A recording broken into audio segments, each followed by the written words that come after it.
Wouldn't it be so nice if we lived in a world where we could just blindly trust that everybody who attends births actually believes in the birth process and truly believes that it's best to just allow labor to flow naturally the way that God intended it to? It would be so nice, wouldn't it? And it sounds like a dream, but sadly, that's really all that it is. Because instead, countless women end up feeling like they can trust their provider, but then when labor gets close, they find themselves in this bait and switch situation where what they thought their practitioner believed, they really didn't. Today, I want to help you take some actionable steps on the front end that will hopefully keep you out of this situation on the back end to where you feel trapped and like you don't have any choices. Let's do what we can now to keep that from happening later. Let's go. Are you a Christian woman yearning for a beautiful, joyful pregnancy and birth with a focus on God, not medical tests? Are you worried the birth you want isn't possible and you're tired of being treated like an accident waiting to happen? Hey Mama, I'm Lori, host of Your Birth God's Way. I'm a certified nurse midwife now, but I wasn't always. After working for nearly 20 years in the broken maternity system, I too was in your shoes wondering how I could have the birth I wanted and that I felt God meant for me to have. I found a secret that has actually been known since the beginning of time. God's way is the best way. Spoiler alert, God made us and our babies, and He knows us best. He designed us perfectly for pregnancy, birth, and nourishing our babies after birth, if we work with His design and not against it. In this podcast, you'll learn how to be healthy and have joy during this time of life that will be over before you know it. So if you're ready to reclaim your birth and your babies for His glory, go turn on a few episodes of Bluey for that little one on your hip so you can put the focus back on you for a few minutes with me. It's review time, and for those of you who are watching on YouTube, I want you to know the reason I do these reviews every week, even though you really can't leave reviews on YouTube, is because this is primarily an audio podcast, and one of the best ways for podcasters to reach new audiences, to be suggested to new people, is by Apple Podcasts seeing that the people who are listening now actually like it and they leave a review. So that's why every week I read a review that someone has left to show you how much I appreciate you guys taking the time to leave a review. And then also because it encourages you to go leave me a review. So that's why I'm doing this. Bear with me as you have to read it or listen to it and watch it. But that's the whole purpose. And today's review comes from back in February, left by Ann Mill. I don't know really what that means. As you'll see, I never know what the name means. It's fine though. Title says, such a blessing during this pregnancy.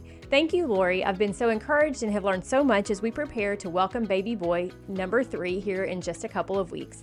I've chosen home birth this time around, and hearing your perspective and God's design for birth has been so helpful as I've tried to keep my mind focused on Him and seeking to obey Him and follow His best through this pregnancy and impending birth. For other listeners, I will say Lori is very committed to home birth. That's true. As the best option in most circumstances, and understandably chooses to present her audience with information from that perspective. If you want a natural hospital birth, there is still so much to glean from this podcast, also true, but not all the episodes will be for you. She is passionate about assisted home birth because she has seen both sides of the coin and clearly expresses how much better things can be when we get out of the way and surrender to God's design and plan for pregnancy and birth. As much as I've learned about birth and pregnancy, I'm most grateful for the episodes Lori has that are full of biblical wisdom and encouragement that focus solely on remembering and trusting our good, gracious God in all of life and choosing to do the best we can for our families and our babies for His glory. Thanks so much for that review. And I was actually thinking as I read it, I need to explain to you why it is I am so vocally in support of home birth. But then she actually explained it to you. I've seen both sides and I know how it works. And I know where most people are most likely to have the birth that they want. It's just reality. You can get mad at me for it. You can argue with me about it, but the statistics back it up. And I just sadly know how that system is set up, and whether it means to or not, it usually will end up undermining your plan. And so the best way to have your plan honored is at your own home where you set the rules. I'll just leave that there. Interesting that you ended it with the focus on remembering and trusting our good and gracious God. And that is so true. And it's so interesting because right before I recorded this, I did a prenatal appointment with one of my clients, and she was having some trouble with sleep. She's in her third trimester, getting really close to having her baby. And she was asking for some suggestions to help her with sleep. And one of the first things I focused on with her was just remembering how God made us. He didn't make us with walls. He didn't make us with electricity. He didn't make us with TVs and cell phones. He put man in a garden outside where that man's day and night were governed by the sun, not by being able to flip on all these lights so that they could keep getting stuff done at night, right? And he didn't make us to be awake at these crazy hours. And yet our culture and sometimes our tendencies have caused us to think that we can reset our biological clocks in a way that is totally against how God set our clocks and thrive. And it just isn't working. You can just look around. Our world is having all kinds of trouble with sleep. But what can we do to get back? And this has nothing to do with our topic today. We'll get to our topic in a second, but we always have to think about how to get back to how God designed us, because that's how our bodies are going to function best. And one of the best things is first thing you get up, especially if you sleep in a room with like darkening curtains or something like that, which I support that. I actually do that. But when you get up, go outside so that your body sees the sun and sees that, okay, it's morning now, and it can start to reset your circadian rhythms. And then plan your day, plan your eating, plan your drinking, plan your activities, plan your work as much as possible to happen in those daylight hours, because that's when God made for our bodies to be awake and functioning and digesting and doing all the things that it has to do. But then as the sun starts to go down, work with that. Lower your lights inside. Don't have it so bright. Don't watch so much TV. Don't be on computers and cell phones so much at night, because all of that bright light into our eyes goes into our brain and tells us it's not time to sleep yet, and it messes up the whole rhythm. And it was interesting. The reason I share this is because it was so interesting. As I said this to her, she's a believer. She reads her Bible every day. This is a normal thing for her. And yet her words were, I forgot. It's like our world is trained us to forget that God made us to work well, but we have to work with how he made us. And she just thanked me for that reminder of something that she already knew, something that you already know. I'm not telling you anything you don't already know. Maybe you haven't thought about it in that way. But God designed our bodies to work well when we work with his design, and that goes for sleep. That goes for labor, that goes for weight management, that goes for so many things. And so I appreciate that this person left that in their review, and I hope that will be something you can take with you for this day as we get into our topic. But for those of you who have not left me a review yet, if you'll head over to Apple Podcasts, leave me a quick 5-star written review. It helps me so much, as I've already said. And with that, let's get started. Because I know that our topic today is no surprise to you. Okay, I'm sure you probably actually know some people who've gone through this exact situation. But most practitioners, even many midwives, not all, but many midwives, don't truly trust the birth process at its heart. Most doctors and many midwives believe that women's bodies need some help. It's like they don't think that they would ever go into labor unless something happens that they do. They just don't trust that natural birth process in their heart. They may say that they do, but at the end of the day, they believe more in the technology than they do in women's ability to naturally do what God designed them to do. They may say it. They may advertise that they do. They may call themselves experts in natural birth. They may do all these things, but do they really? And how can you be sure? They may be. I'm not telling you to automatically doubt. I'm telling you to verify for yourself. Find out for yourself. And that's what we're going to talk about today. Today, I want to help you to read between those lines, to figure out, what do they really believe? Does this doctor really believe that I can give birth naturally? Does this midwife really believe that I don't need to be induced at 39 weeks? Do these providers really believe these things? Because too many moms find themselves at 37 or 38 weeks realizing that they've been lied to, and realizing that it's kind of too late to switch. Although I'll say that I don't really say it's ever too late to switch, but it feels that way. The pressure is on, and you only have, so many days or weeks before the baby's coming. So first I would say it's never too late. Let's just leave that aside. It is never too late. And if you see flags, no matter how late in the process you see them, if you see these red flags and you ignore them, you will very likely regret them later. But second, I would say it is essential for you to spend some time on the front end making sure that you make a wise decision long before that third trimester ever rolls around. So how can we do this? What are some ways that we can do this? Well, if you've been on my webpage, you already have a blog that has a whole lot of questions about what you can ask when you're interviewing a doctor or a midwife before you hire them to attend your birth. And this is going to draw from that. And I've talked about this a little bit on episode 5, way back 2 years ago. So this is not brand new information, but what I want to do today is to emphasize beyond just the questions, what to dig into, what to think about, and how to enter these discussions. And the first thing that is basic, you would think, but you've got to actually talk to them. You cannot make your decision just because your sister went to them or your mom says they're good or they do your pap smears. They may be great at your pap smears, but they may not be worth a lick when it comes to attending births. Whoa, my Tennessee came out there. Did you hear that? Not worth a lick? They may not be. That basically means they're not any good, okay? For those of you who are not from Tennessee. You've got to take the time to have these conversations, okay? You've got to have take the time to schedule interviews and go to them and have real conversations with them. And while the questions matter that you choose to ask, there's so much more there that I want you to pay attention to. First, yes, I want you to ask the right questions. Without a doubt, you've got to pick the right questions, the ones that mean the most to you. There are some questions that are very revealing, though. There are some that are going to tell you more than just a basic check in a box, because checks in the box might be great, again, if they really mean them, but there's ways to see past that, okay? Again, I wrote a whole article, a whole blog post where you can get the questions to choose from. But I want you to think even further than that. For example, let's say you are one of the moms who has had a C-section or maybe 2 or 3 C-sections even in the past, and you are wanting to have a natural birth this time, and you are seeking a provider who supports vaginal birth after cesarean, which is VBAC, okay? When you are interviewing a provider who says that they are friendly to VBAC, you're going to want to ask them some questions like, do you support me waiting for my body to go into labor on its own? Okay? That question is going to give you a lot of information. They may just say, yes, absolutely. I don't induce VBACs. That's great. Perfect.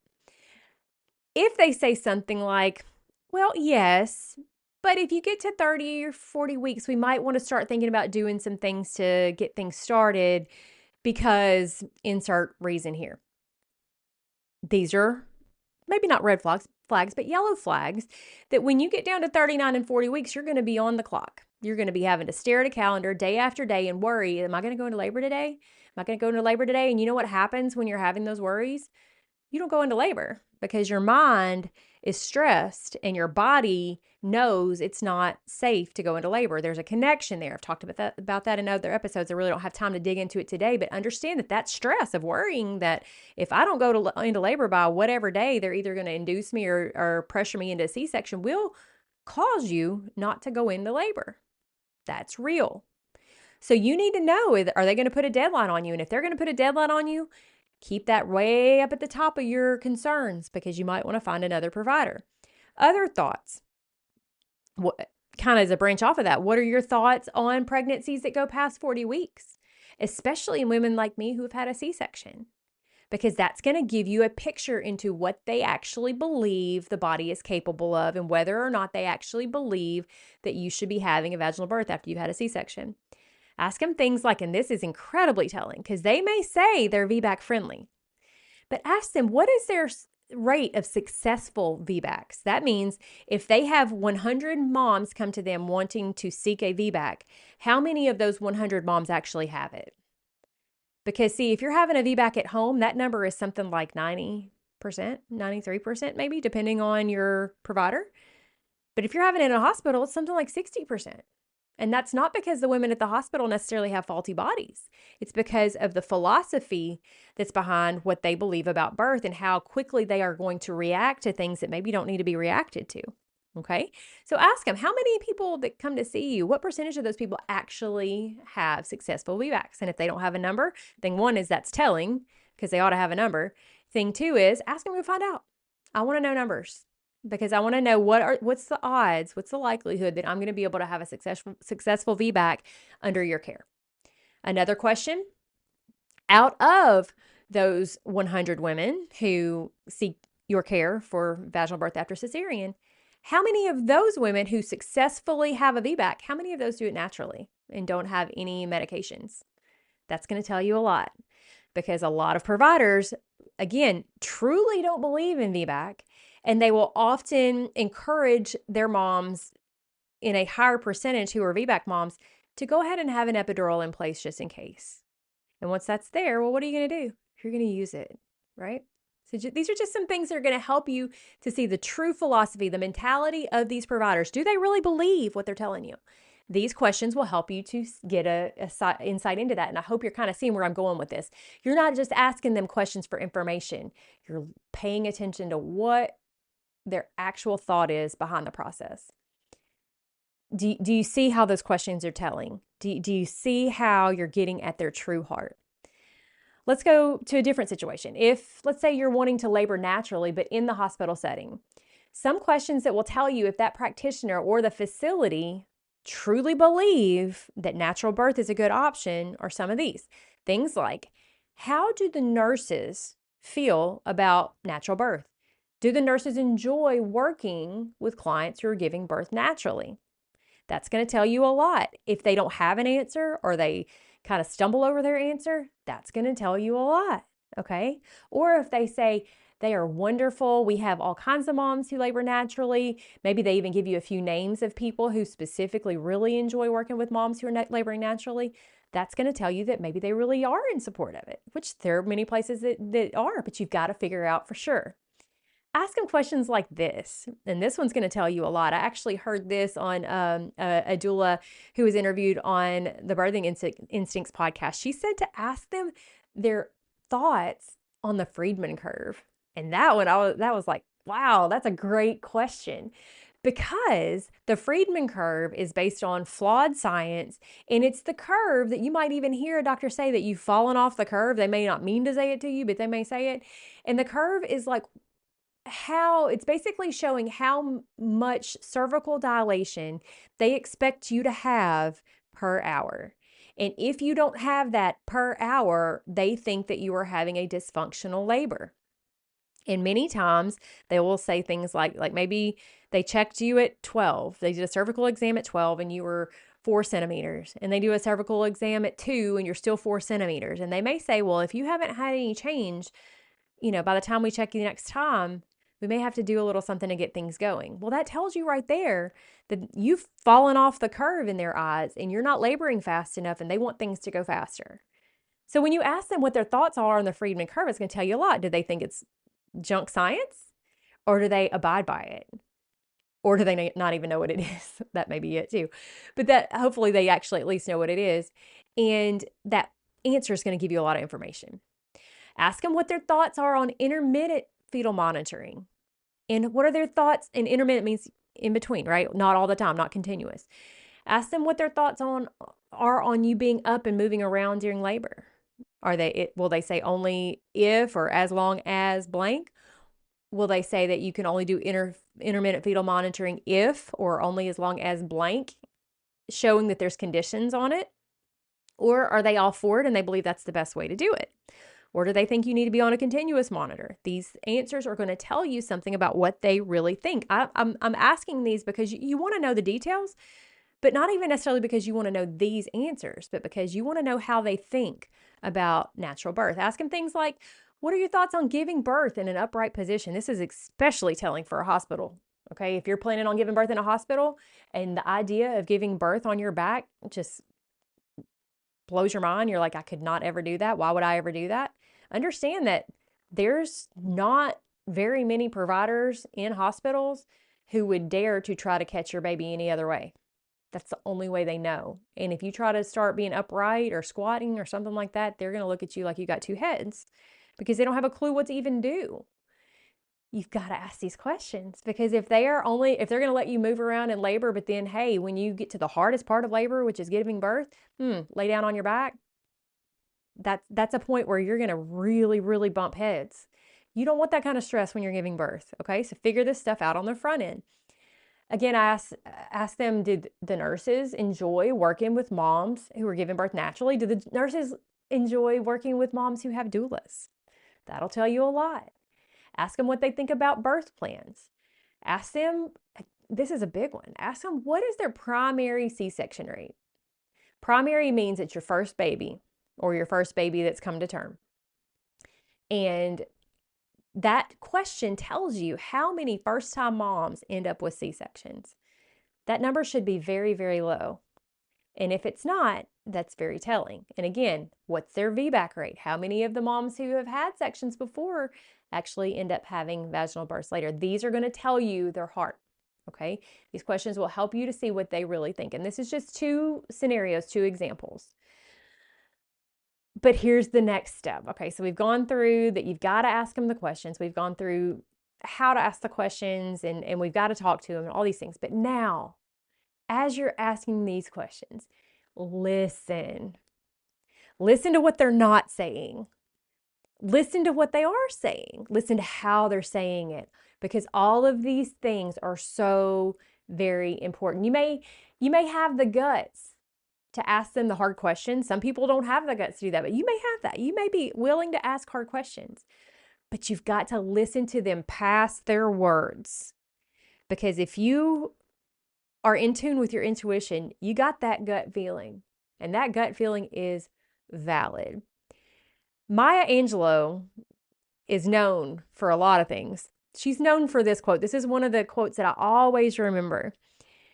When someone shows you who they are, believe them the first time.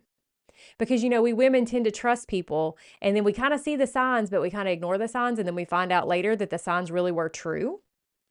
And so when these people are telling you who they are, even if it's not through their actual words, maybe it's through how they're saying things, if they're telling you who they are, believe them the first time. Don't just think that they're nervous. Don't write it off. Don't make excuses, because for one thing, they shouldn't be nervous. But for another thing, if they're telling it to you and they're stumbling all over it, and they're saying things that are triggering something in you, and you're like, nah, that's not what I wanted to hear. Don't write it off and think, oh, it'll probably be fine. Pay attention to them. Remember, you are hiring them, not vice versa. They are not hiring you. You are hiring them. You are the decider. Okay? If you feel any qualms, if your gut feeling gives you any kind of weird feelings, if you see any yellow flags, any red flags, do not ignore them. You will regret it later. Mark my words. I don't want you to regret it later, actually. Don't mark my words. Don't try to prove me wrong, because I don't want you to find out later that, oops, I should have listened to her. Listen to those gut feelings. Listen to those little qualms you get. Listen to the red flags, the yellow flags. Pay attention. That's the whole purpose of these interviews. So the whole purpose is to get a true feel for who you're dealing with, so that you can be reasonably certain. You can't never be 100%, but reasonably certain that you have a practitioner who is going to support your birth choices. And then past that, when you walk out of the room, how do you feel? You know how, like, when you've hung out with your best friend, you walk out and you feel great, you feel energized, you've had a great time, you just feel like, just good. And then when you've been in the room with somebody that you don't really like, or maybe somebody that doesn't treat you well, you walk out and you're just relieved to be done.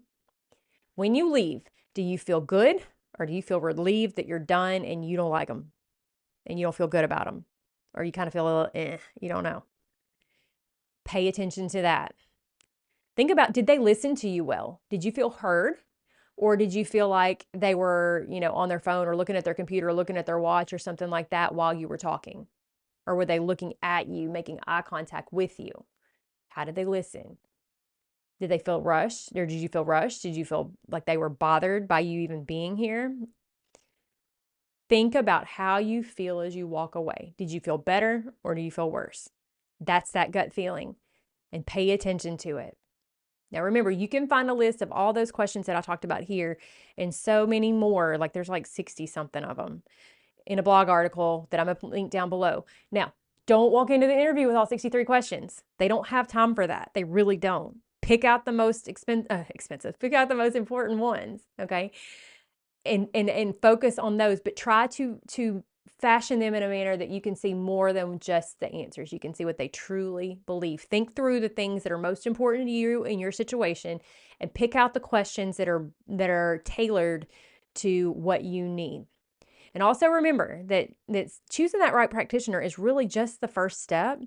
It's very, very important, but it's just the first step. And if you want to have the birth that you've been dreaming of, yes, that is a very, very important first step, but that's not the only step. You need to also make sure that you are prepared thoroughly. And you can go to like TikTok and you can go to YouTube and you can go to all these different places and try to piece it together and search this topic or that topic to try to see what to think about a certain thing. But that takes a lot of time, and you also don't know who you're getting it from. And that is risky. Because if you're getting bad advice and you're formulating your opinions of what you want in your birth off of bad advice, then you're going to be misled from the start. So you can do it that way, or you can save time and effort and get a comprehensive course that's cohesive and complete from a midwife who's been in this world, both on the natural side and on the medical side for over 20 years. As I mentioned before, I've seen both sides of it, both personally and professionally. I've seen it all. I've seen all the different aspects. And this course covers the complete span of pregnancy, all the way from conception, pre-pregnancy, through all of the pregnancy, prenatal stuff, through labor, through breastfeeding, through postpartum, all of it and everything in between. I leave no stone unturned. And when you join the course, and I say this every week, but I want you to understand that you also get access to these live monthly chats with me where you can ask your questions and get them answered by somebody who has no agenda. I have no insurance companies or no practice policies telling me what to tell you. I can tell you what I truly believe based on my experience and what I have seen. And that really is invaluable. And I don't say that to like put myself up, because I'm just an instrument for God. And the things that I have learned up to now, He's using through this podcast. But understand that is valuable, because so often the answers you get are based on what a practice tells you that you can say, or based on what the insurance company will cover.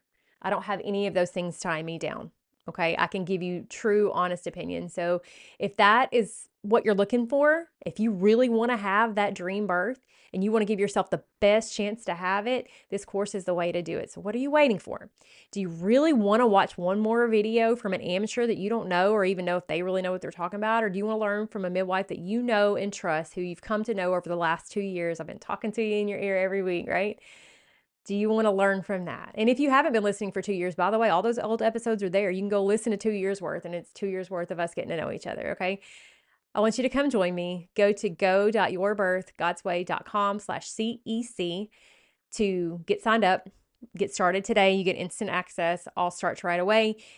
Or if you're still not really sure, if you want to see for yourself first, that's fine too. I want you to get a free trial. I want you to try it out for free for 7 days. I want you to go see what you think about it for yourself. When you sign up for the free trial, you get 7 days access to Module 1, which is going to give you a very good feel for what the course is all about. Okay, there's a whole lot of scripture in that one. There's a whole lot of just basic getting started information, and it'll give you a good feel. And you'll also be able to get into where you can see the list of every topic that's covered in all the other modules. So you'll know thoroughly what you're going to get. Okay, so you can get started with that at go.yourbirthgodsway.com/course free trial. Again, get signed up at go.yourbirthgodsway.com/CEC. That's Childbirth Education Course, CEC. Or you can get a free trial at go.yourbirthgodsway.com/course free trial. I can't wait to see your name pop up on the class rolls, because I know when I see a new name pop up on that roll, I know that's somebody who is serious about having the birth of their dreams. So I want to see your name there. And I hope that you will go ahead and make plans to meet me right back here, either way, whether you're in the course or not, right back here next week. Have a great week. Real quick, if today's episode blessed you in any way, would you head over to Apple Podcasts and leave me a quick 5-star written review? It'll take you less than a minute, but it's the best thank you you can give me. And it will help my show to reach more mamas just like you, so we can all find God's best for our families. I'll see you right back here in a few days.